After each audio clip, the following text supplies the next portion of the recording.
అసలు అనిత గారికి నేను ఒకటే అడుగుతూ ఉన్నాను, అమ్మ మీరు వాడుతున్న భాష, మీరు మాట్లాడుతున్న మాటలు ఈ సభ్య సమాజం వింటే ఏమనుకుంటుంది? రాష్ట్రంలో ఉన్న తల్లిదండ్రులు ఏంటి ఈవిడ ఇలాంటి భాష మాట్లాడుతున్నారు, మా పిల్లలు ఇది నేర్చుకుంటారేమో అని భయపడుతూ ఉన్నారు మీ భాష చూసి. అందరి వరకు ఎందుకు మీ పిల్లలు అడగరా, అమ్మ ఏంటి ఇలాంటి భాష మాట్లాడుతున్నావు అనేసి? రేపొద్దున పిల్లలు అదే భాష మాట్లాడితే తప్పు అని మీరు చెప్పగలరా? చెప్తే అమ్మ నువ్వు మాట్లాడిన మాటలే కదా మేము మాట్లాడుతున్నామని అనరా? ఇదేనా మీరు ఫ్యూచర్ జనరేషన్స్కి ఇస్తున్న సందేశం అని నేను అడుగుతూ ఉన్నాను. అలాగే తీసుకుంటే సీఎం గారిని పట్టుకొని, అరే నువ్వు సీఎం ఏంటి, సీఎంనే కదా మనోడు ఏంటది? అసలు ఆ సంబోధన ఏంటి, ఆ సంస్కారమా ఏంటి? ఇంత సంస్కారహీనంగా మీరు బిహేవ్ చేస్తున్నారు. ఇది నిజంగా చాలా దురదృష్టకరం. ఒక మహిళ అయ్యుండి ఇలాంటి మాటలు మాట్లాడడం మహిళా లోకానికే సిగ్గుచేటు.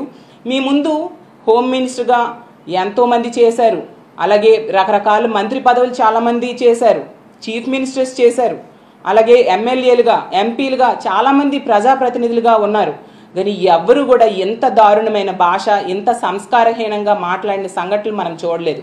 ఏదో ఇలాంటి మాట్లాడితే గొప్ప వస్తుంది అనుకుంటున్నారేమో కానీ మీ హోందాతనం మీరు కోల్పోతారు, ప్రజల దగ్గర మీరు చులకనైపోతారు అనే విషయం మీరు గుర్తించాల్సిందిగా తెలియజేస్తూ ఉన్నాను. అలాగే మీ అందరికి ఒక అనుమానం రావచ్చు, ఏంటి అనిత గారిని పాయకరావుపేట ఎమ్మెల్యే అంటూ ఉన్నారు అనేసి. ఎందుకు అంటూ ఉన్నానంటే ఆవిడ ప్రోటోకాల్ ప్రకారం హోమ్ మినిస్టర్ తప్ప హోమ్ మినిస్టర్గా బాధ్యతలు అస్సలు నెరవేర్చట్లేదు. హోమ్ మినిస్టర్గా విఫలమయ్యారు, ఒక అసమర్థ హోమ్ మినిస్టర్. ఆవిడ ఎంతసేపు కూడా జగనన్నని తిట్టడం కోసమే ఆ పదవి ఇచ్చినట్టుగా బిహేవ్ చేస్తున్నారు తప్ప తన బాధ్యతలు నెరవేర్చాలి అనే విషయం ఆవిడ ఏమాత్రం కూడా గుర్తెరగట్లేని పరిస్థితి మనం చూస్తూ ఉన్నాం. ఈ అచ్యుతాపురం సెజ్ సంఘటన అయినప్పుడు కూడా ఈవిడ 2 గంటలకు జరిగితే మనం చూసాం. ఆ రోజు సెక్రటేరియట్లోనే ఉన్నారు, అప్పుడు చంద్రబాబు నాయుడు గారు ఉన్నారు, డీజీపీ గారు ఉన్నారు. మరి వెంటనే ఎందుకు స్పందించలేదు ఈవిడ? 4 గంటలకి జగనన్నని తిట్టడానికి ప్రెస్ మీట్ పెట్టారు. జగనన్నని ఎప్పుడైనా తిట్టుకోవచ్చు, మీ పని ఎప్పుడు జగనన్నని తిట్టడమే కదా. మరి ఆ ప్రెస్ మీట్లో ఈ సంఘటన కోసం స్పందించలేదు ఎందుకు?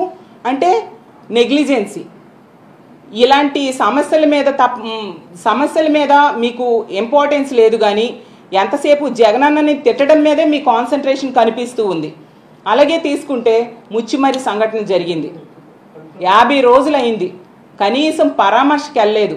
ఒక చిన్నారి బాలికని హత్య చేసి బాడీ దొరకకుండా చేస్తే కనీసం 50 రోజులైనా పరామర్శకి వెళ్ళలేదు సరికదా. ఆ బాడీని ఈ రోజు కూడా వెతికి పట్టి ఇవ్వలేని చేతకాని హోమ్ మినిస్టర్ మీరు.